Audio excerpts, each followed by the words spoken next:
Sir, di ba pwedeng pag-usapan, sir? Pampanga pa kami. Event tourist naman sir, hindi sila exempted, no? Ang late kasi ng kalsada namin, kaya kailangan namin magiging ng calling para Lumamatsa kami. saan nyo dinaanan. Di sa may sa Strawberry Farm. Strawberry Farm, wala doon, La Trinidad yun sir. Nandito ka sa Baguio. Baguio kasi, event holiday, meron tayong coding. Kailangan natin ng executive order from the local LGU na kinakancel nila yung coding. Event holiday, effective pa rin yung coding natin sir. License po natin sir. Sir, di ba pwedeng pag-usapan, sir? Pampanga pa kami. Event tourist naman sir, hindi sila exempted, no?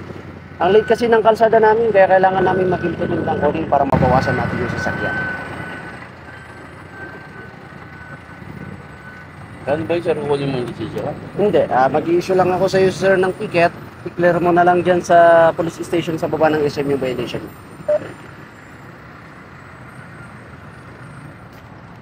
Paano ko rin mamaya, sir? Yes, hanggang 5 PM naman sila dyan. Abutin mo na lang, okay? Para hindi ka mahirapan. Kakain lang sana kami sa Session Road, sir. Tapos pumaba na kami. Sakto. Session Road. Session Road is, yan, number coding zone yan. Huling-huli ka dyan, sir.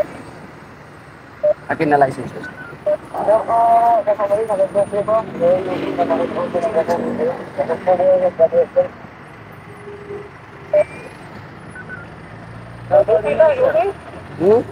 Saan yung violation niyo?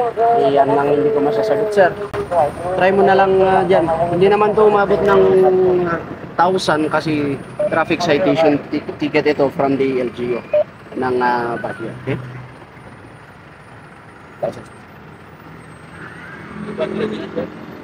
Baka siguro. Huwag mo na tanggalin. Hindi naman natin kukunin. Kailangan. Thank you. Pag tinulbihan ko niya, sir, pagkita ko na lang yung ticket ko. Tama, sir. Kasi hindi ka pwedeng huliin for the second time pag natikitan na kita, sir.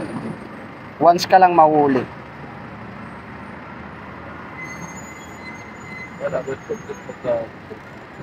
Wala po. Kailangan natin ang cancellation from the City LGU of Baguio.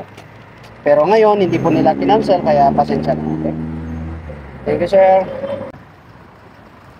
Sir, baka naman, sige na. Sige na, pang ano mo na to. Sige na, sir. Sige na, sir. Sorry, madam. Sige na, sir. Yung ID nyo na lang, ma'am, kasi mas matutulungan ko pa kayo pag titikitan ko kayo. Kaysa yung ganyan, ako yung mapapasama. Sir, hindi po, sir. Ano na lang natin to. Sige na, sir. Sige mo na to. Kasi- Pang ano mo na to, pang merienda, pang lunch mo na. Sige na, sir. Abutin mo. Ikaw din yung kawawa, ma'am, at later on, pag lumabas ka dyan sa SM, Hindi, gabi pa po namin kasi siya ilalabas. kahit na ma'am, no, at inirit, hindi natin alam. If ever you meet an accident or kwan, di ba, malalaman nila na coding natin, wala kayong license. Kung Okay? naiintindihan ko po. Akin na yung license yung madam. Kahit Bini ID can do. Bini ID na lang. ID na lang, ma'am, Abutin nyo please. na to, please. Sorry, madam, yung ID na lang natin. Ito kasi, ma'am, matutulungan pa kita kasi mamaya, either lumabas ka dyan, hindi ka na pwedeng huliin for the second time.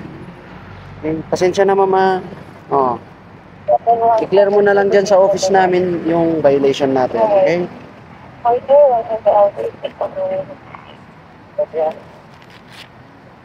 Thank you, thank you. Pwede ko po siya i-park sa SM.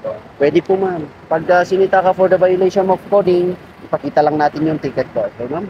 Thank you, thank you. Makipila ka na.